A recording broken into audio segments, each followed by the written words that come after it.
ওম নমো ভগবতে বাসুদেবায়।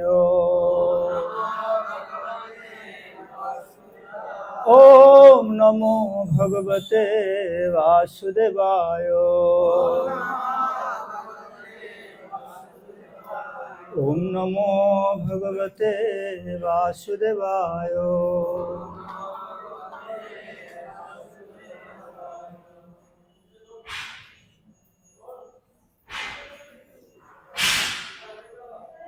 পরমহংস সংহিতার সংসার বিজয় গ্রন্থ অমল পুরাণ শ্রীমদ্ ভাগবতম, তৃতীয় স্কন্ধ, ষোড়শ অধ্যায়,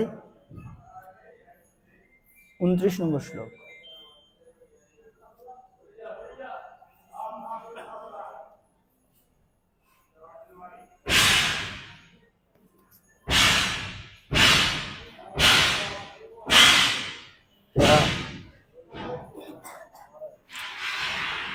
শ্লোক নম্বর 29, দেখুন বোর্ডে লেখা আছে,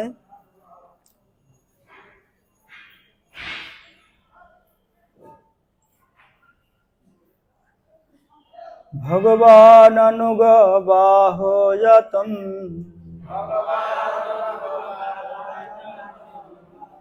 মা ভৈষ্টমস্তস্যম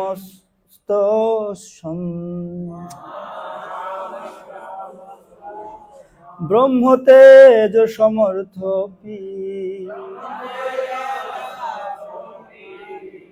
হস্তম নেচ্ছে মতম তুমে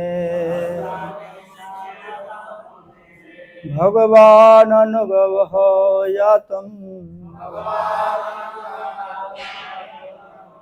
মা ভৈষ্টমস্তস্যম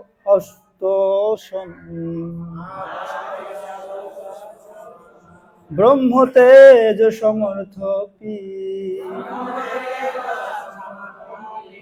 হস্তম নেচ্ছে মতম তুমে ভগবান অনুগবাহয়তম মা ভৈষ্টমস্তস্যম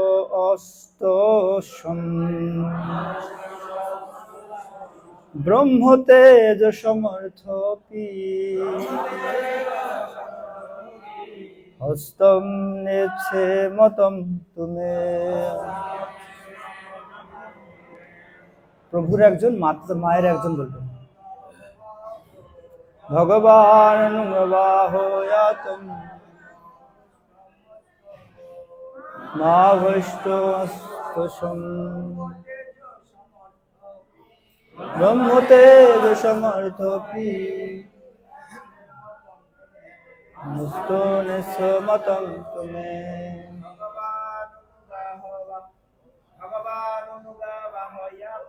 ভগবান অনুগবাহয়তম মা ভৈষ্টমস্তস্যম ব্রহ্মতেজ সমর্থপি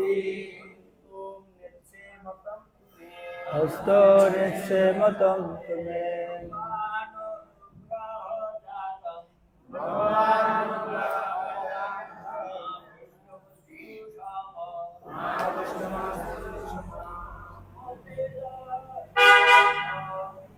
ব্রহ্মতেজ সমর্থপি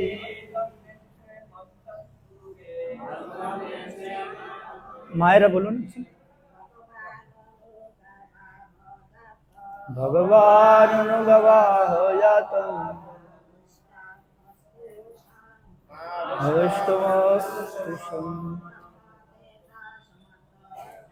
ব্রহ্মতেজ সমর্থপি।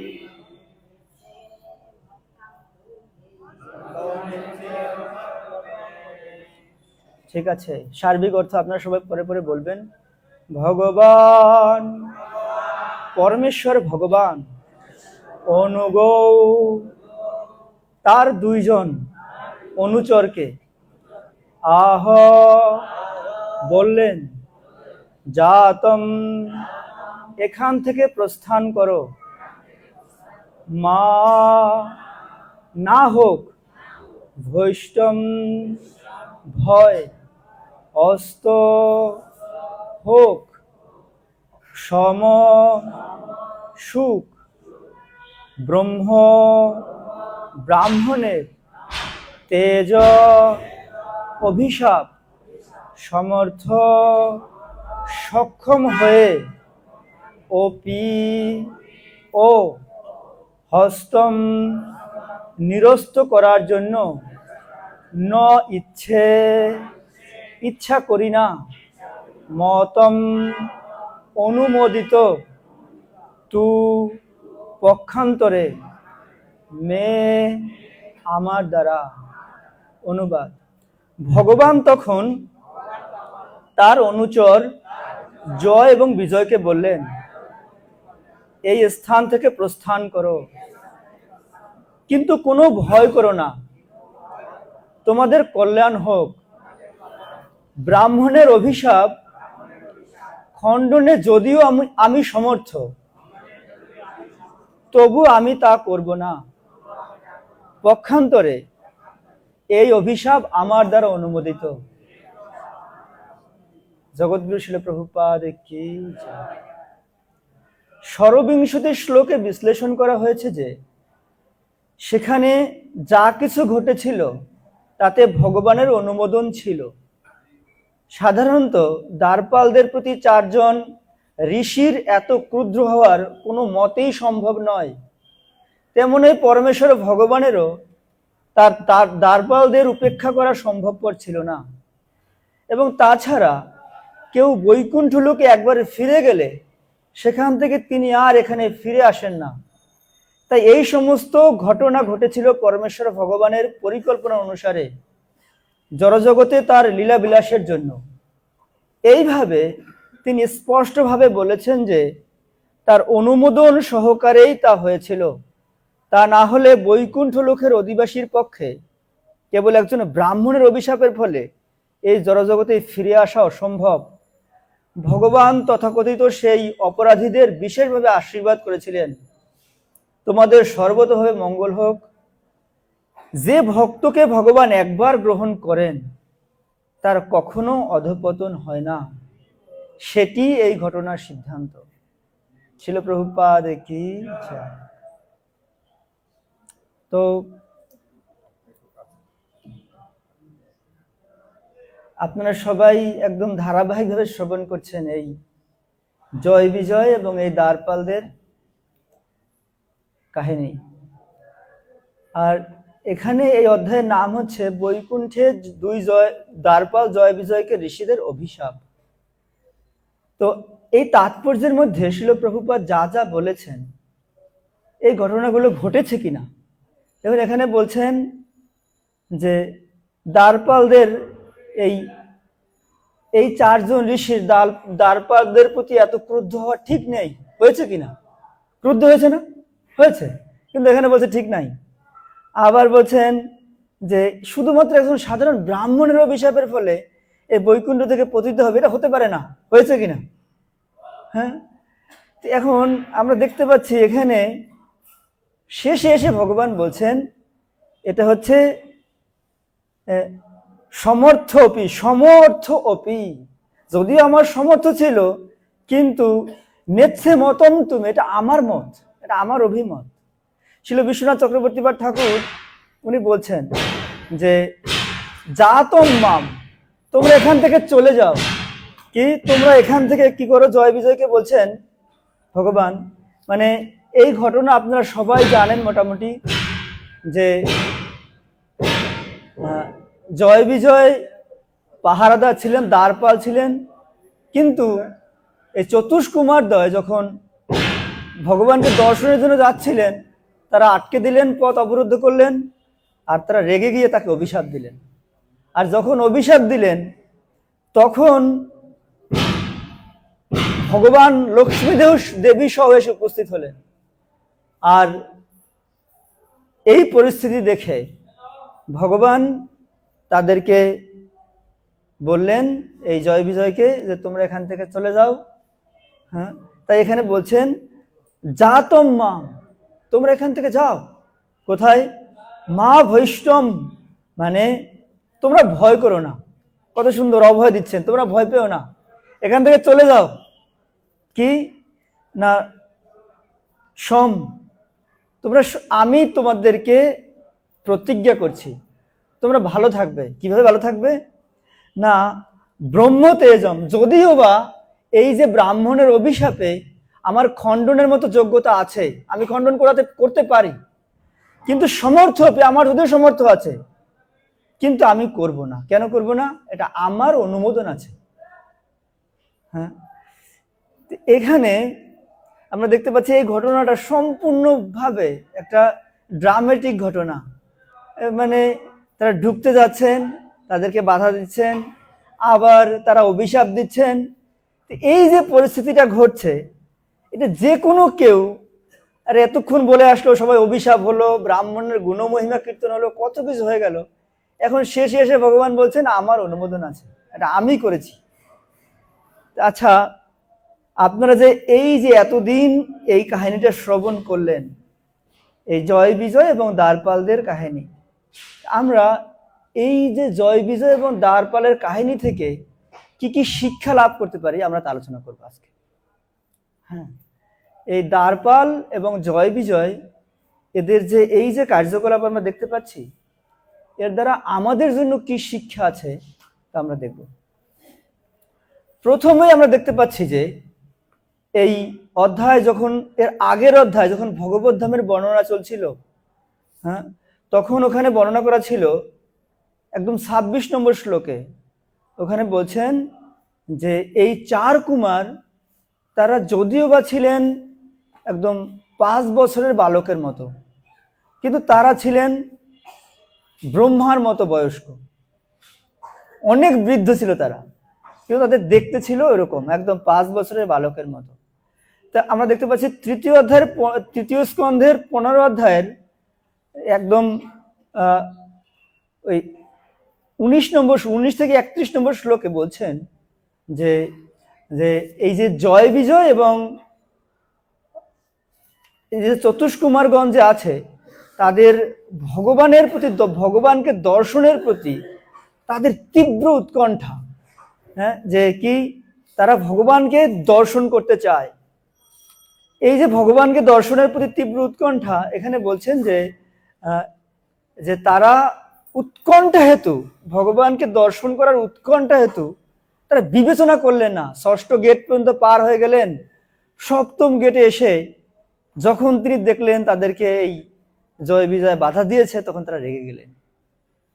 মানে আমরা দেখতে পাচ্ছি যে এই যে উৎকণ্ঠা, ভগবত দর্শনের প্রতি উৎকণ্ঠা, এই যে আপনারা সকালবেলা চলে এসছেন ভগবানকে দর্শন করতে, কত সেবা আছে বাদ দিয়ে, এটাকে কি কি মিন করে? ভগবত দর্শনের উৎকণ্ঠা। তো ঠিক এই এই চতুষ্কুমারেরও এরকম অবস্থা ছিল, যে তারা ভগবত দর্শনের প্রতি তীব্র উৎকণ্ঠা ছিল, তারা বিবেচনা করেনি কে দাঁড়িয়ে আছে। তো আমরা দেখতে পাই শাস্ত্র যদি আপনি বিবেচনা করবেন, আমরা চৈতন্য চরিতামৃতে, ভাগবতম, এরকম বিভিন্ন প্রকারের কাহিনী দেখতে পাই। রাজা প্রতাপ রুদ্রের চৈতন্য মহাপ্রভুকে দর্শনের প্রতি, তার একটু সঙ্গ লাভ করার প্রতি কত উৎকণ্ঠা ছিল, তিনি কত ভাবে চেয়েছিলেন। হ্যাঁ, নিত্যানন্দ প্রভুকে বলছেন, কাকে কাকে বলেননি, কাকে রিকোয়েস্ট করা হয়নি, কিন্তু মহাপ্রভু করতে চাইছিলেন না। তো যত চাইছেন না, তত তার উৎকণ্ঠা তীব্র বৃদ্ধি পাচ্ছে। তার মহাপ্রভুর উত্তরই দিয়েছেন, প্রতাপ রুদ্রের সন্তান পাঠিয়েছেন, মহাপ্রভু আলিঙ্গন করে দিয়েছেন। আসলে কি এরকম কি হয়? ভগবানের আলিঙ্গন সেটা তার পুত্রের দ্বারা সেটাকে সম্ভব হবে? কখনোই না। তো ঠিক আর উৎকণ্ঠা তীব্র গুণে তীব্র থেকে তীব্রতর বৃদ্ধি পাচ্ছে। তো ঠিক আমরা এখানে দেখতে পাচ্ছি যে এই চতুষ্কুমারের ভগবত দর্শনের প্রতি তীব্র উৎকণ্ঠা ছিল। হ্যাঁ, এটা এখানে প্রমাণ করে। তারপরে আমরা দেখতে পাচ্ছি যে এই যদিও বা এখানে জয় বিজয় দাঁড়িয়েছিলেন পাহাড়ে, মানে তাদের গেটে পাহারাদার হিসাবে, কিন্তু স্বাভাবিক দৃষ্টিকোণ থেকে বৈষ্ণব সদাচার থাকা উচিত। বৈষ্ণব সদাচারটা কি? যেমন ধরুন এখানে অভিষেক করা হবে, এখানে ধরুন নিত্যানন্দ প্রভুর অভিষেক হবে। এখন এখানকার যিনি প্রেসিডেন্ট, উনি বলে দিলেন এখানে তোমরা কাউকে ঢুকতে দিবে না। এখানে যে আসবে কাউকে ঢুকতে দিবে না, আর কাউকে অভিষেক করার অ্যালাউ নেই। এখন পাহারাদার তাকেও আটকে দিলেন, আপনিও যেতে পারবেন না। তাহলে সেটা কি করে হয়?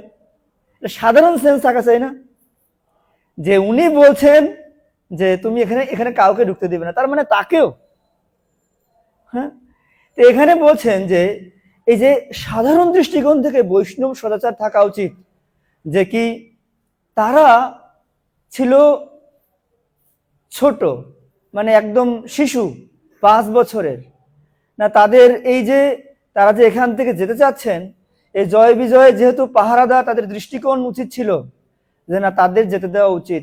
তাদের এত উৎকণ্ঠা ভগবানকে দর্শন করতে যাওয়ার জন্য, তাই তাদেরকে যেতে দেওয়া উচিত। আবার অন্য দৃষ্টিকোণ থেকে তারা যেহেতু পাহারাদার, তাদেরকে পাহারা দেওয়া উচিত। আচ্ছা, আপনি বিবেচনা করুন, চৈতন্য মহাপ্রভু যখন শ্রীবাস ঠাকুরের গৃহের মধ্যে উনি সংকীর্তন করতেন, ওখানে কারও অ্যালাউ নেই প্রবেশ করার। তো একদিন শ্রীবাস ঠাকুরের শাশুড়ি ওখানে প্রবেশ করছেন। চৈতন্য মহাপ্রভু শ্রীবাস ঠাকুর কি বলছেন? দেখো, আজকে আমরা ওরকম টেস্ট আনন্দ পাচ্ছি না। কেন? যেখানে কেউ অনাকাঙ্ক্ষিত ব্যক্তি প্রবেশ করেছে। তাহলে তাহলে প্রবেশ অধিকার নেই। যদি পাহারাদার থাকবে, তাহলে প্রভু কি অবস্থায় আছে, কি করছেন জানে না, তো কেউ যদি হুট করে ঢুকে যায় তাহলে সেটা কিভাবে হবে? তাহলে জয় বিজয়ের দৃষ্টান্ত ঠিক আছে, তাদেরও পাহারা দেওয়া উচিত। হ্যাঁ, এবারে মাঝামাঝি ব্যাপারটা হচ্ছে বিবেচনা করা উচিত। একটা জয় বিজয়ের দৃষ্টান্ত ঠিক আছে, একটা চতুষ্কুমারের দিকও ঠিক আছে, আর একটা দিক হচ্ছে উভয়ের বিবেচনা করা। কিরকম বিবেচনা করা? যেমন অবস্থান এবং অবস্থিতি অনুসারে বিবেচনা করা উচিত।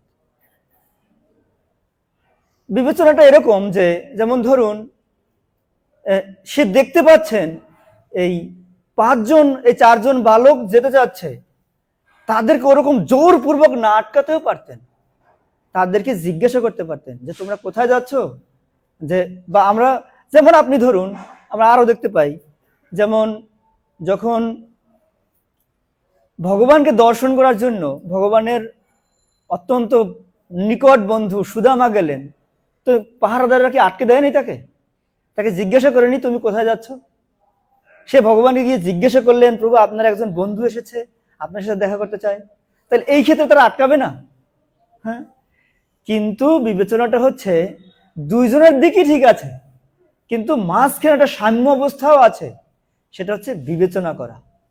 যখন আমরা দেখতে পাই ভাগবতমের প্রথম স্কন্ধে, যখন পাণ্ডবদের 5 পুত্রকে হত্যা করলেন কে? অশ্বত্থামা।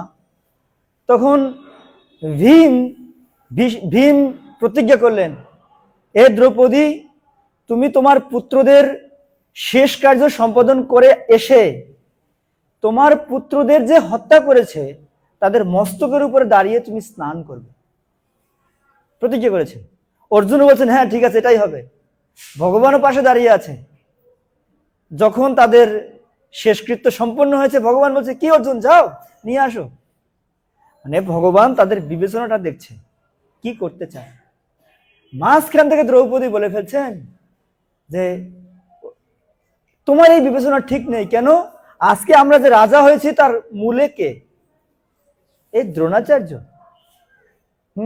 সে আমাদেরকে শিখিয়েছে বলে আমরা আজকে এই যুদ্ধে জয়লাভ করেছি। তার পুত্র, যেহেতু ব্রাহ্মণ পুত্র, তাকে হত্যা করা যায় না। শুধু ব্রাহ্মণ পুত্র, সে গুরু পুত্র, তাকে তুমি হত্যা কিভাবে করবে? আর অন্য বিবেচনা হচ্ছে, দেখো দ্রৌপদী বলছে তোমরা তো আমার স্বামী আছো, আমার তো শুধু 5 জন পুত্র নেই, কিন্তু দেখো এই যে কৃপি দ্রোণাচার্যের স্ত্রী, তার তো আর কেউ নেই এই অশ্বত্থামা ছাড়া। তাহলে তিনি বিবেচনা করলেন যে কি না, তাকে এরকম করা উচিত না, তাকে দণ্ডদান করা উচিত না। ব্রাহ্মণকে ওইরকম করে মারতে হয় না, যদি তুমি তার শিখাটা কেটে দাও তাহলেই তাকে মৃত্যু সমান হয়ে যায়। তাহলে মাঝখানে একটা সাম্য অবস্থাও দরকার। এটা বৈষ্ণব সদাচারের মধ্যে পড়ে, যে দুইটাকে বিবেচনা করা। আমি আপনাদেরকে আর একটা উদাহরণ দিতে পারি। কৃষ্ণ যখন বৃন্দাবন থেকে চলে যাচ্ছেন, হ্যাঁ, কৃষ্ণ বৃন্দাবন থেকে যাচ্ছেন, কোথায় যাচ্ছেন? মথুরার উদ্দেশ্যে। তো অক্রুর রথের মধ্যে উঠিয়েছেন কৃষ্ণকে। সমস্ত গোপীরা, তারা অনেকে এসেছেন, কেউ আঁচলের সাথে রথটাকে বেঁধে বেঁধে রেখেছেন। যদি এখান থেকে যেতে হয় তাহলে হয় আমাদের শরীরের উপর দিয়ে যেতে হবে, না হলে কৃষ্ণকে রেখে যেতে হবে। এই যে এত যুক্তি দেখাচ্ছে, না যেতে পারবে না, কত কিছু বলছেন। কৃষ্ণ বলছে আমি কালকে আসবো, তার মানে কৃষ্ণের সমর্থন আছে। এখন সব দিকে তাকিয়ে তাকিয়ে দেখছেন, যশোদা আমাকে কাছে দেখতে পাচ্ছেন না, আর শ্রীমতী রাধারানীও কাছে নেই। এবার ললিতা দেবীকে জিজ্ঞাসা করছেন যে আচ্ছা, রাধারানী কি আমাকে বিদায় দিবে না? আমাকে কি বিদায় দিবে না? তো তখন ললিতা দেবী বলছেন, দেখো কৃষ্ণ, যে যদি প্রাণনাথ প্রাণ থেকে চলে যায় তাহলে এই শুধুমাত্র এই শরীরটাই থাকে, তাহলে আমাদের অবস্থাটা ঠিক ওই রকম। তুমি যে আমাদেরকে থেকে চলে যাচ্ছ, তো এই এটা এটা আমরা স্বাভাবিকভাবে বিদায় দিতে পারছি না। কেন? কারণ কিভাবে বিদায় দিব? তোমার সামনে যদি তারা আসে তাহলে ঝরঝর করে নেত্র থেকে অশ্রু বিসর্জন হবে।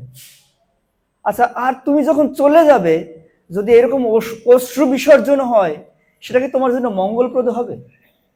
দেখো, বৈষ্ণব সদাচার অনুযায়ী বিধান আছে কাউকে বিদায় দেয়া, কিন্তু এও বিধান আছে তাকে অশ্রুসিক্ত নয়নে তাকে বিদায় না দেয়া, তাহলে তার অমঙ্গল হয়।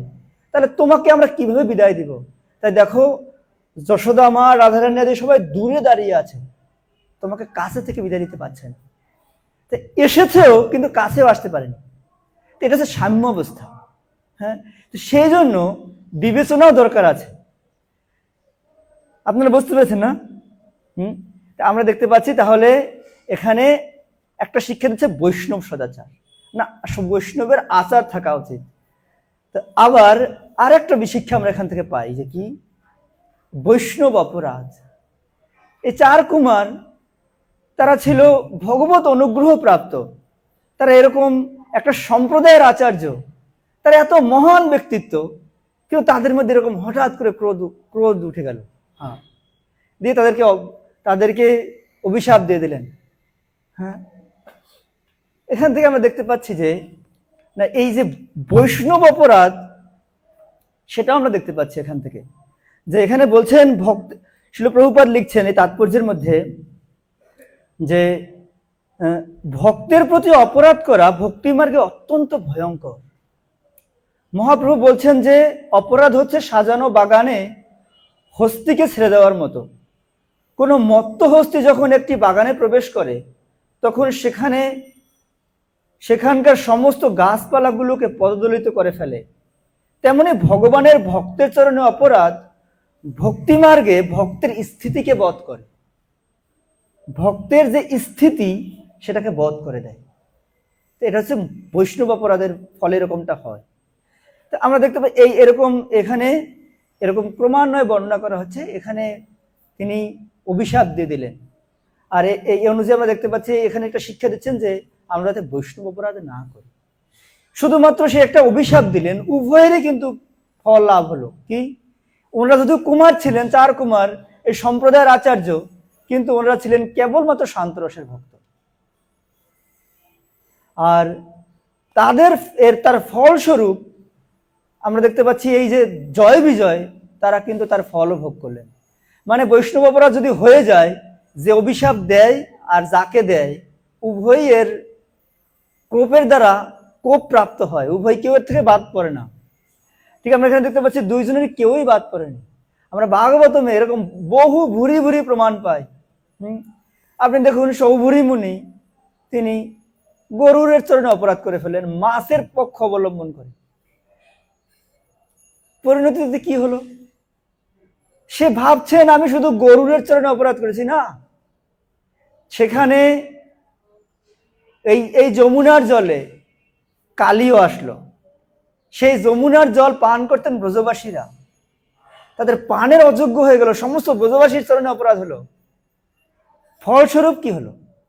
তাকে আবার এই ভজন মার্গ থেকে ফিরে আসতে হলো। হ্যাঁ, তাহলে দেখুন, সে করছে অত ছোট, কিন্তু অত বড় হয়ে গেছে ব্যাপারটা। এবারে আপনি এরকম ভুরি ভুরি প্রমাণ আছে। শ্রীবাস ঠাকুরের চরণে অপরাধ করেছেন, অম্বরীশ মহারাজের চরণে অপরাধ করেছেন। হ্যাঁ, আমরা দেখতে পাই যে দুর্বাসা ঋষি কি হয়েছে, এর ফল কি? তো এই জন্য আমরা দেখতে পাচ্ছি যে আমাদের এই শিক্ষা থেকে, এই সেশন থেকে আমাদেরকে সাবধান করে দিচ্ছে যাতে আমরা বৈষ্ণব অপরাধ না করি। এবারে 4 নম্বর শিক্ষা হচ্ছে, বৈষ্ণবের দ্বারা প্রাপ্ত অভিশাপ এবং আশীর্বাদ উভয়ই সমান। আমরা এখানে দেখতে পাচ্ছি তাই, যদি এটা হয়, বৈষ্ণব দ্বারা কোনো অভিশাপও প্রাপ্ত হয় বা আশীর্বাদও প্রাপ্ত হয়, উভয়ই সমান ফলপ্রদ। কিভাবে?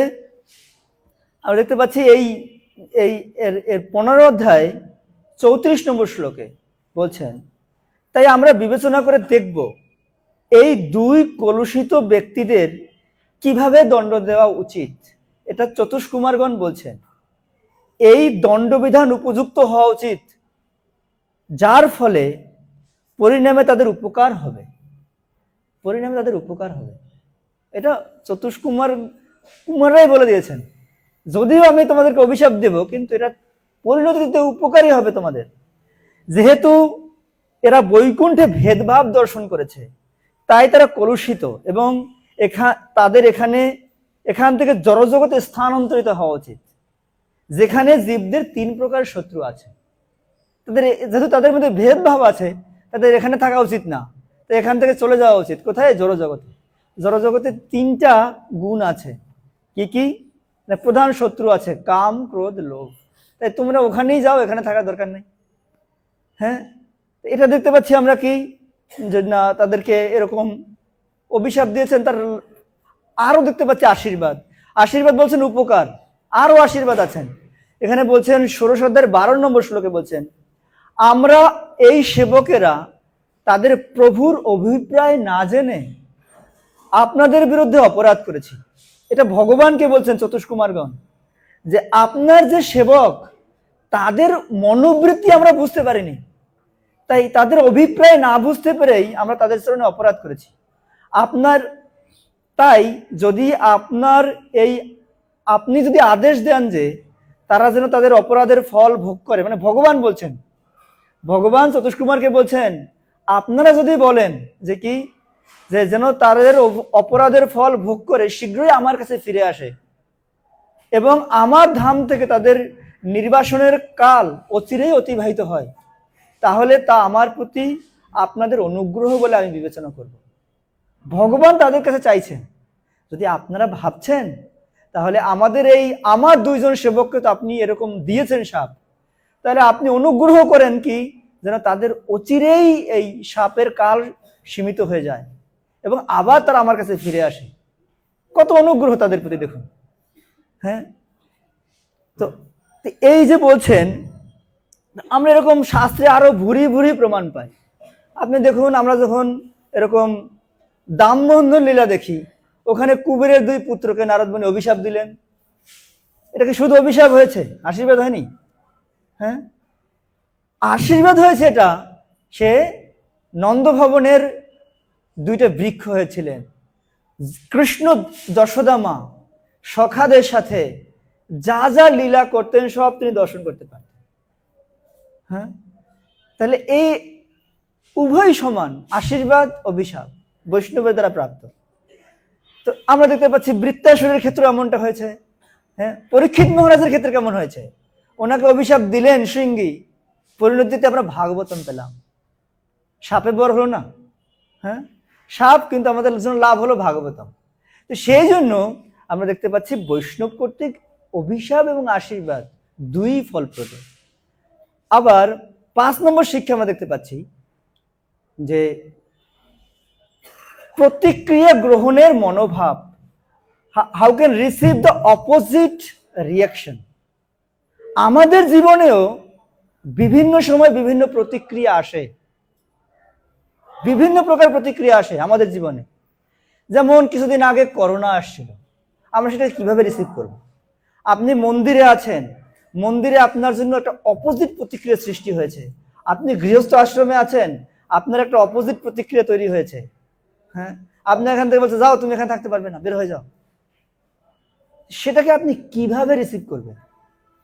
এই সেকশন আপনাদেরকে শিক্ষা দিচ্ছে আমাদেরকে যে কি, যে যখন কোনো বৈপরীত প্রতিক্রিয়া আসবে আমাদের জীবনে, সেটাকে আমাদের কিভাবে গ্রহণ করা উচিত। তো এখানে আমরা দেখতে পাচ্ছি যে এখানে 15 অধ্যায় 36 নম্বর শ্লোকে এটা বলছেন যে কি, ঋষিদের দ্বারা অভিশপ্ত হয়ে যখন ঋষিরা অভিশাপ দিলেন দ্বারপালদেরকে, তখন দ্বারপালরা মিনতি হয়ে বলছেন যে আপনাদের মতো মহর্ষিদের সম্মান না করার দরুন আপনারা যে আমাদের দণ্ড দিয়েছেন তা উচিতই হয়েছে। দেখুন, ধরুন আপনি দেখছেন প্রভু অফিস থেকে এসছেন, এসে একদম গরম হট, হ্যাঁ, আর আপনি যদি বলছেন হ্যাঁ এসে এত গরম দেখাচ্ছ, মাতাজিও যদি বলে যে অফিস থেকে বাসায় আসতে পারলে না, না আসতে আসতে গরম দেখাচ্ছ, তখন কি হতে পারে? যজ্ঞের আগুনের মধ্যে ঘি দেওয়ার মতো হবে, হ্যাঁ, আবার জ্বলে উঠবে। তো ঠিক এখানে বলছে যদি এরকমটা হয়, সে একটা রিয়াকশন দেখাচ্ছে, সাথে সাথে যদি আপনিও রিয়াকশনটা দেখান, তাহলে কি হতে পারে? কিন্তু এখানে মনোভাবটা দেখাচ্ছে দ্বারপালরা যে আপনারা যে অভিশাপ দিয়েছেন এটা উচিতই হয়েছে, এটা ঠিকই আছে। কারণ কি? কারণ এই জন্য আমরা উচিত এই জন্য যে আমরা প্রার্থনা করছি আপনাদের কাছে, আমাদের অনুতাপ দর্শন করে আপনারা এই অনুগ্রহ করুন, আমাদের উত্তরোত্তর অধোগামী হওয়ার সময়েও যেন ভগবত বিস্মৃতিজনিত মোহ আমাদের অভিভূত না করে। তাদের কাছে প্রার্থনা করছে, আপনি অভিশাপ দিয়েছেন ভালোই হয়েছে, এটা আমরা এর প্রাপ্য, কিন্তু আপনাদের কাছে প্রার্থনা হচ্ছে যাতে আমরা যেন একদম বিস্মিত হয়ে যাওয়ার সময়ও যেন আমাদের এই যে ভগবত বিস্মৃতি যাতে না হয়, আমরা ভগবানকে না ভুলে যাই। মানে আপনি দেখুন, সে একটা অভিশাপ দিচ্ছে, রিয়াকশনটা কেমন? ধরুন আপনি এখানে একটা 7-আপের বোতল রাখলেন, আর এখানে একটা জলের বোতল রাখলেন, হ্যাঁ, এবারে জলের বোতলটা দুইটা ঝাঁকি দিলেন, এটা রিয়াকশন কি? আর 7-আপের বোতলটা দুইটা ঝাঁকি দিলেন, এটা রিয়াকশন কি? 7-আপের বোতলের রিয়াকশন কি হবে? বোতলের মুখ খুলে বেরোতে চাইবে, কেন? তার ভিতরে গ্যাস আছে। ঠিক এই দ্বারপালদ্বয় তারা সাথে সাথে নমনীয় হয়ে তাদের কাছে প্রার্থনা করছেন, আর জলের মধ্যে গ্যাস নেই, তাই সে উছলে পড়ে যাচ্ছে না। আপনি যদি সাথে সাথে রিয়াকশন দেখান তাহলে কি হবে? ফাইট, হ্যাঁ, জায়গা মতো ব্রেক শুরু হবে, মারামারি। তো এখানে আমাদের দেখাচ্ছে কি প্রতিক্রিয়া গ্রহণের মনোভাবটা কি। যখন পরীক্ষিত মহারাজকে শৃঙ্গী অভিশাপ দিলেন, তার কি ক্ষমতা ছিল না সেই অভিশাপকে নিরস্ত করতে? কিন্তু সে কি করেছেন? তার মনোভাবটা কেমন ছিল? তো ঠিক আমাদেরকে, আচ্ছা আমরা উল্টো মনোভাব দেখি। আপনি দেখুন, আমরা ভাগবতমে দেখতে পাই শর্মিষ্ঠা এবং দেবযানীর মনোভাব কিরকম ছিল। এখানে প্রতিক্রিয়া কেমন ছিল? ফাইটিং, হ্যাঁ, তুমি কুকুরের মতো কাজ করেছ, বাস লাগছে মারামারি। তো ঠিক প্রতিক্রিয়া আমাদের জীবনে যখন আসবে, আমাদের সেটা কিভাবে গ্রহণ করা উচিত, সে শিক্ষা আমরা এখান থেকে পাচ্ছি। 6 নম্বর শিক্ষা আমরা পাচ্ছি কি, বৈষ্ণব অপরাধে ভক্তের করণীয়টা কি। যদি বৈষ্ণব অপরাধ হয়েই যায়, তাহলে বৈষ্ণব অপরাধের সময় ভক্তদের কি করণীয়? এখানে আমরা দেখতে পাচ্ছি যে 35 নম্বর শ্লোকে, 15 অধ্যায়ের 35 নম্বর শ্লোকে, যখন হয়ে গেল অপরাধ এই দ্বারপালের, তখন বৈকুণ্ঠে সেই 2জন দ্বারপাল, তাদের যারা অবশ্যই ভগবানের ভক্ত ছিলেন, তারা যখন বুঝতে পারলেন যে এই ব্রাহ্মণের তাদের অভিশাপ দিতে যাচ্ছেন, যখন দিচ্ছেন, তখন তারা অত্যন্ত ভীত সন্তুষ্ট হলেন, তাদের কাছে কাতর হয়ে মুনিদের কাছে অনুনয় বিনয় করলেন। হ্যাঁ, কেননা এই ব্রহ্মসাপ কোনো অস্ত্রের দ্বারা নিবারণ করা যায় না। আবার 36 নম্বর শ্লোকে বলছেন, ঋষিদের দ্বারা অভিশপ্ত হয়ে দ্বারপালেরা বললেন, আপনাদের মতো মহর্ষিদের সম্মান না করার জন্য আপনি যে অভিশাপ দিচ্ছেন তা ভালোই হচ্ছে, ভালোই হয়েছে, কিন্তু আপনাদের কাছে আমার বিনীত প্রার্থনা যাতে আমার ভগবত বিস্মৃতি না হয়। আবার আমরা দেখতে পাচ্ছি যে 49 নম্বর শ্লোকে বলছেন, হে প্রভু, আপনার কাছে আমরা প্রার্থনা করি যে আমাদের হৃদয় এবং মন যেন সর্বদা আপনার শ্রীপাদ পদ্মের সেবায় যুক্ত থাকে। কিভাবে? তুলসীর দল যেমন আপনার শ্রীপাদ পদ্মে নিবেদিত হওয়ার ফলে সৌন্দর্যমণ্ডিত হয়, তেমনি আমাদের বাণীও যেন আপনাদের লীলাসমূহ বর্ণনা করার ফলে সৌন্দর্যমণ্ডিত হয়ে ওঠে, এবং আমাদের কর্ণবিবর যেন আপনাদের অপ্রাকৃত গুণাবলীর কীর্তনে সর্বদা পূর্ণ থাকে। যদিও আমাদের অধপতন হয়, কিন্তু আমাদের কায় মন বাক্য যেন ভগবানকে ভুলে না যায়, যেটা বৃত্তিয়াসুর করেছিলেন। অহং হরে তব পাদৈকমূলম দাসানুদাসো ভবিতাস্মি ভুয়া মনোস্মরেতা সুপতৈর্গৃহংস্তে গৃহ্যন্তি কর্ম করোতু কায়। শ্রী রাধা গোবিন্দ দেব কি জয়। তো এখানে দেখতে পাচ্ছি আমরা বলছেন, যদি আমাদের, আপনি দিয়েছেন অভিশাপ ঠিক আছে, যদি আমাদের এরকম পতন হয়ও, কিন্তু আমাদের কায় মন বাক্য যেন আপনাদের সেবায়, না ভগবানের সেবায় যুক্ত থাকে, আপনাদের সেবায় যুক্ত থাকে। ওই রকম অভিশাপের সময় এরকম প্রার্থনা করছেন। এবার 7 নম্বর শিক্ষা আমরা পাচ্ছি কি? ভগবানের ভক্ত বৎসল্যতা। পরমেশ্বর ভগবান উনি কিরকম ভক্ত বৎসল, যে এখানে এই সেকশনে এটা শিক্ষা দিচ্ছেন কিভাবে, যে 37 নম্বর শ্লোকে বলছেন, 15 অধ্যায় 37 নম্বর শ্লোকে, যে স্থানে জয় বিজয় এবং 4 কুমারের বাক বিতণ্ডা হচ্ছিল, যে স্থানে হচ্ছিল বাক বিতণ্ডা, দুজনের মধ্যে একদম ফাইটিং পরিস্থিতি তৈরি হয়েছে, সেখানে সেই মুহূর্তেই পরমহংস মুনিদেরও অন্বেষণীয় তাদের সেই মহান ঋষিদের যিনি তপস্যার ধন, ভক্তদের যিনি আরাধ্য, সেই পরমেশ্বর ভগবান লক্ষ্মী দেবী সহ সেখানে উপস্থিত হলেন। মানে ভগবানের কিরকম বৎসল্যতা। এখানে একটা সমস্যা হয়েছে, ভগবান লক্ষ্মী দেবীকে সহ উপস্থিত হলেন এসে, যে হ্যাঁ না আমি আছি এখানে। মানে যেভাবে আমরা দেখতে পাচ্ছেন, যেভাবে যে কুরুক্ষেত্রের রণাঙ্গনের সময় অর্জুনকে ভগবান বলছেন, ভগবান উনি যুদ্ধ করবেন না, উনি অস্ত্র ধারণ করবেন না, কিন্তু ভীষ্মদেবের প্রতিজ্ঞা আমি দেখতে চাই আপনি অস্ত্র ধারণ করেন কি না করেন। কিন্তু ভগবানের যে ভক্ত বৎসল্যতা হেতু ভগবান পারেন না অস্ত্র ধারণ না করেন। এজন্য ভগবান নিজে ঘটালেন, আবার তাকে এখানে আসতে হলো। এজন্য এটা আমরা দেখতে পাচ্ছি ভগবানের ভক্ত বৎসল্যতা। আপনি দেখুন, ভীষ্মদেবকেও বড় করলেন, এখানেও দেখা যায় ভগবানের ভক্ত বৎসল্যতা। ব্রজবাসীদেরকে কতবার সুরক্ষা দিলেন, সেটাও দেখা যায় ভগবানের ভক্ত বৎসল্যতা। চৈতন্য মহাপ্রভু তো কথাই নেই, হরিদাস ঠাকুরের পিঠের সাথে চামড়া হয়ে গেলেন। হ্যাঁ, কি দেখা যায়? তা ভগবান তার ভক্তের প্রতি কিরকম তার ভক্তবৎসল্য মনোভাব।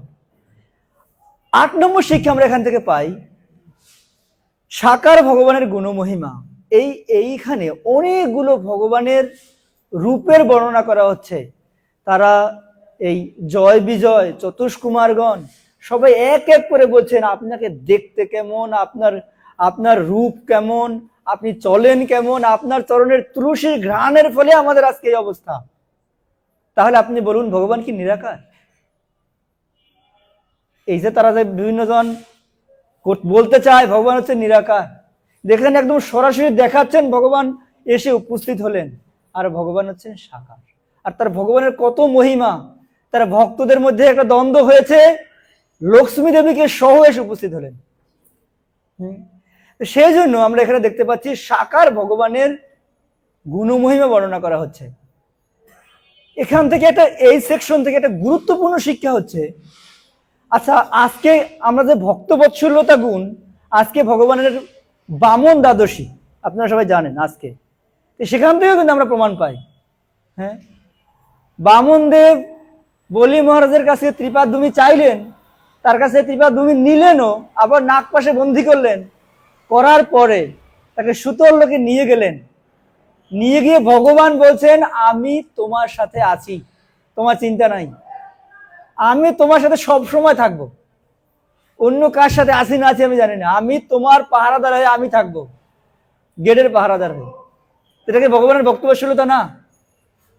হ্যাঁ, তো আমরা যেটা বলছিলাম এখান থেকে আমরা 9 নম্বর শিক্ষাটা পাচ্ছি, আইডিয়াল ম্যানেজমেন্ট, আদর্শ পরিচালনা পদ্ধতি।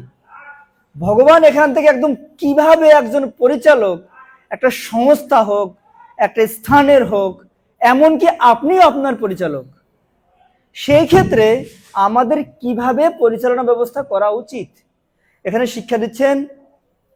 কি এখানে আমরা দেখতে পাই যে একদম 16 অধ্যায়ের 3য় স্কন্ধের 16 অধ্যায় 2 থেকে 6 নম্বর শ্লোক পর্যন্ত ক্রমান্বয়ে একদম শিক্ষা দিচ্ছেন যে কিভাবে আদর্শ পরিচালনা ব্যবস্থা হওয়া উচিত।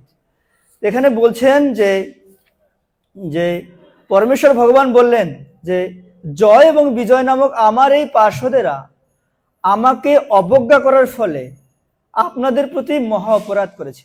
আমার 2 পার্শ্বদেরা আপনাদের চরণে অপরাধ করেছে, তো এটা পক্ষান্তরে আমারই অপরাধ হয়েছে।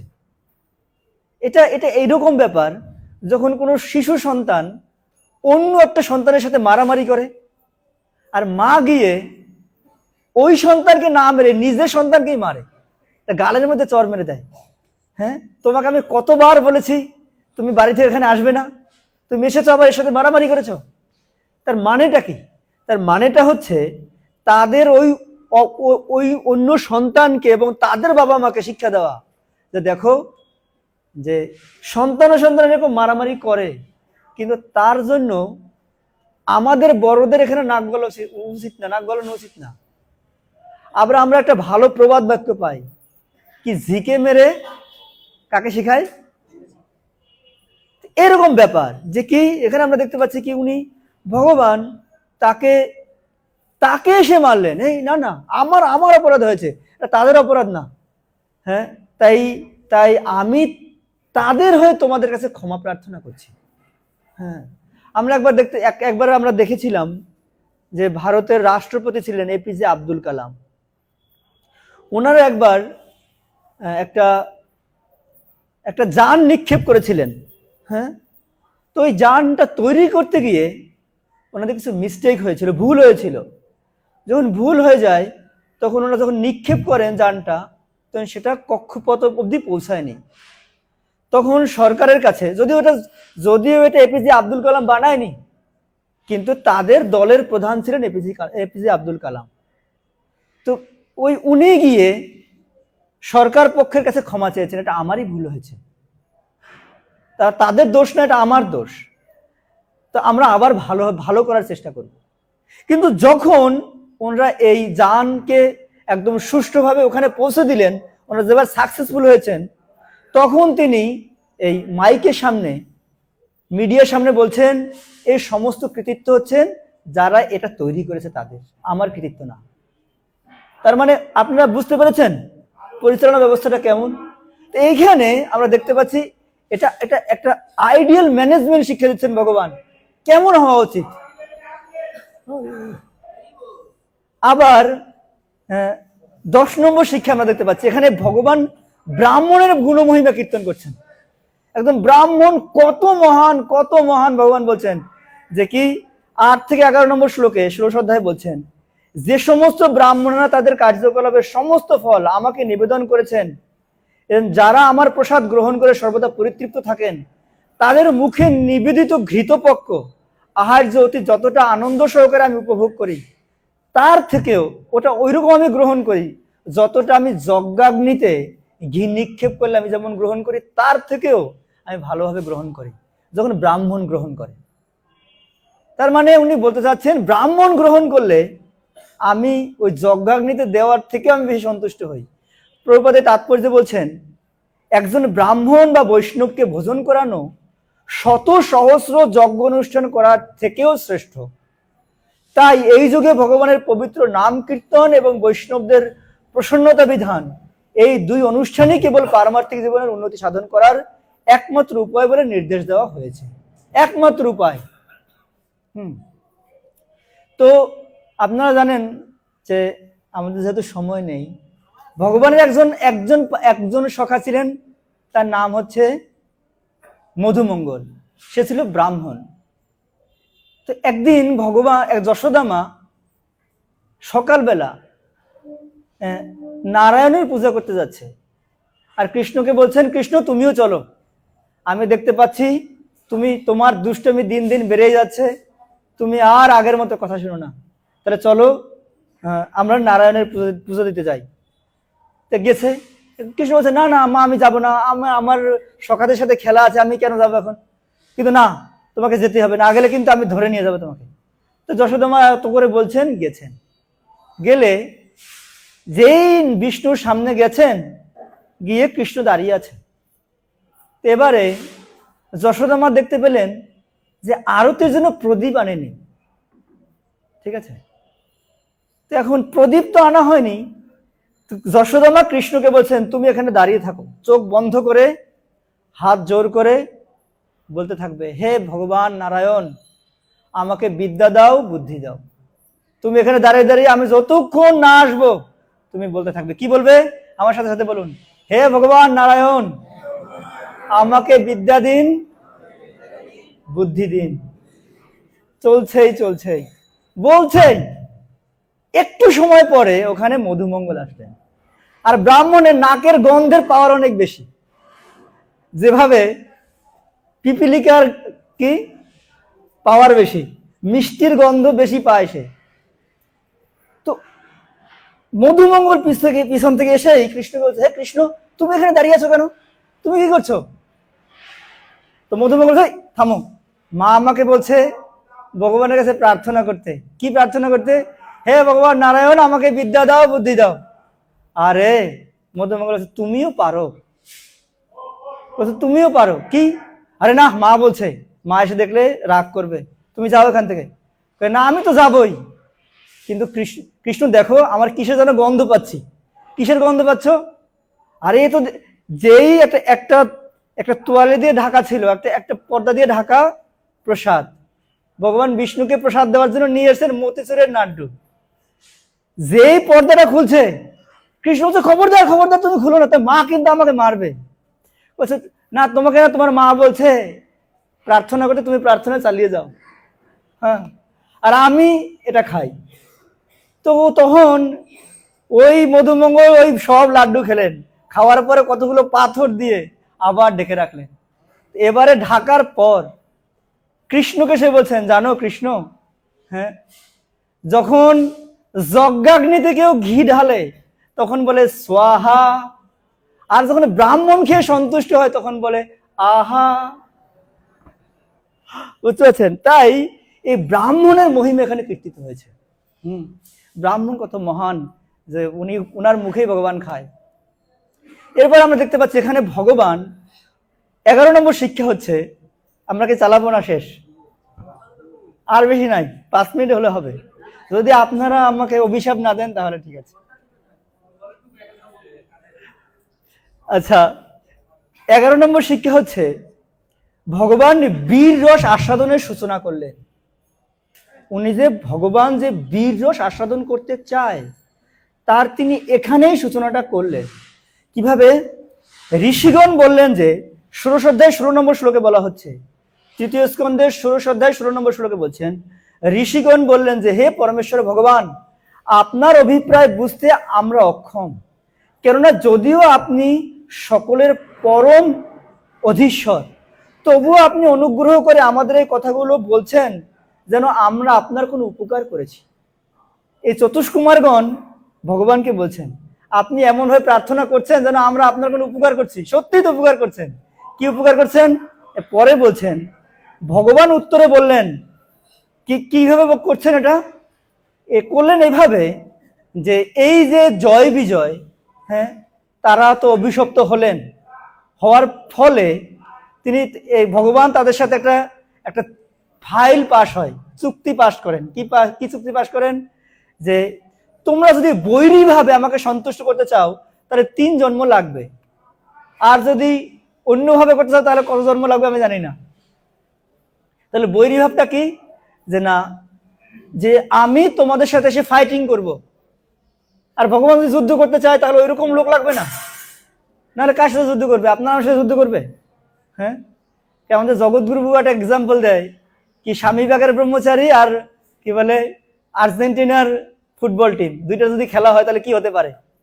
হ্যাঁ, এখানে বলা হচ্ছে সেম কেস, যদি ভগবান ফাইট করতে চায় তাহলে তার নিজস্ব লোক লাগবে না, নাহলে কি পারবে যুদ্ধ করতে? তিনি ভগবান আগে থেকে এটা তৈরি করছেন। কিরকম? ভবিষ্যতে জয় বিজয় ওনারা আসলেন হিরণ্যক্ষ হিরণ্যকশিপু হয়ে ফাইটিং করলেন। আবার উনি করলেন কিরকম যে না, এই আবার আসলেন কি শিশুপাল দন্তবক্র হয়ে, না তার আগে কি হয়ে আসলেন? রাবণ কুম্ভকর্ণ রূপে, না তারপর আসলেন শিশুপাল দন্তবক্র হয়ে। এই যে ব্যাপার, তাদের এই তিনি 3 বার ভগবানকে এই বীর রস আস্বাদন করিয়েছে। সেই জন্য এখানে বলছেন মনে হয় আমরা যেন আপনার কোনো উপকার করলাম। ভগবান তো মনে মনে ভাবছেন সত্যি তো তোমরা আমার উপকার করলে। হ্যাঁ, তো এখানে আমরা দেখতে পাচ্ছি ভগবান উপকার করলেন ভগবানকে। 12 নম্বর শিক্ষা হচ্ছে ভগবানের ইচ্ছায় সমস্ত কার্য সম্পাদিত হয়। এই শ্লোকেই বলছেন যা যা ঘটেছে সব আমার ইচ্ছা। এই কুমারদের কোনো দোষ নাই, এই জয় বিজয়ের কোনো দোষ নাই, আমি চেয়েছি তাই হয়েছে, যদৃচ্ছয়া। প্রভুপাদ বলছেন আনিয়াছ যদি প্রভু আমারে নাচাতে, নাচাও নাচাও প্রভু নাচাও সে মতে। এটা হচ্ছে ভগবানের ইচ্ছা। প্রভু আপনি এনেছেন, আপনি যদি নাচাতে এনেছেন নাচান, আপনার যেভাবে ইচ্ছা সেভাবে। তো ঠিক এটা হচ্ছে ভগবানের ইচ্ছা, যদৃচ্ছয়া। আর একদম ফাইনালি আজকের শ্লোকে শিল প্রভুপাদ বলছেন যে ভক্তকে ভগবান একবার গ্রহণ করেন তার আর কখনো অধপতন হয় না। আমরা তার একটা উদাহরণ দিয়ে শেষ করে দেব। পুতনা ভগবানকে মারতে এসেছিলেন, আমরা কয়েকদিন আগে এটা বলেছিলাম, আবার আমি রিপিট করছি। কি জন্য? না তাকে মাতৃস্তন পান করে তাকে মারবেন। ভগবান ভাবছেন দেখো আমি এতদিন দেখেছি আমার প্রতি এত আকর্ষণ, কেউ হয়তো পায়ে হেঁটে এসেছে, নাহলে গরুর গাড়িতে করে এসেছে, কিন্তু এই পুতনা ও বিমানে করে উড়ে এসেছে, তার কত আকর্ষণ আমার প্রতি, আমাকে মাতৃস্তন পান করাবে, তার এত আকর্ষণ। দেখো সেই আকর্ষণ হেতু এই পুতনা এসে আমাকে ধরেছে, আর আমিও পুতনাকে ধরেছি, কিন্তু আমার তো এরকম নীতিই নাই আমি যদি কাউকে ধরি তাকে আবার ছাড়বো। এবারে যখন ভগবান তার স্তনের মধ্যে দুগ্ধ পান করতে যাচ্ছেন, আর যখন স্তনকে টান দিয়েছেন জিহ্বা দিয়ে, পুতনার তো প্রাণবায়ু বের হয়ে যাচ্ছেন, আর পুতনা বারবার বলছেন ন মুঞ্চ দেহম দেহম ভাজম দে, মানে উনি বারবার বলছেন আমাকে ছেড়ে দাও ছেড়ে দাও ছেড়ে দাও, কিন্তু ভগবান কি ছাড়বেন? ভগবান উত্তরে বলছেন আমি যাকে একবার ধরি তাকে তো কখনো ছাড়িই না, তো তোমাকে ছাড়বো কিভাবে? তাই এখন কথা হচ্ছে ভগবান যাকে একবার ধরেছে, সে জয় বিজয় হোক সতীশ কুমার হোক, তাকে কি কখনো ভগবান ছাড়বেন? তাই এইভাবে আমরা দেখতে পাচ্ছি ভগবান শিক্ষা দিচ্ছেন যাকে একবার ধরেন, আর যে একবার ভগবানকে ধরেন তাকে ভগবান কখনো ছাড়েন না। যেমন অজামিল, তাকে ছেড়ে দিয়েছেন আর ভগবান। তা আপনারা হচ্ছেন মহান ভাগ্যবান ভাগ্যবতী, আপনারা ভগবানকে ধরেছেন, আপনাদের ভগবান কখনো ছাড়বেন না। সেই আশীর্বাদে তো আমাকে একটু আশীর্বাদ করবেন যেন আমি ভগবানকে ধরতে পারি। ছিল প্রভুপাদ কি।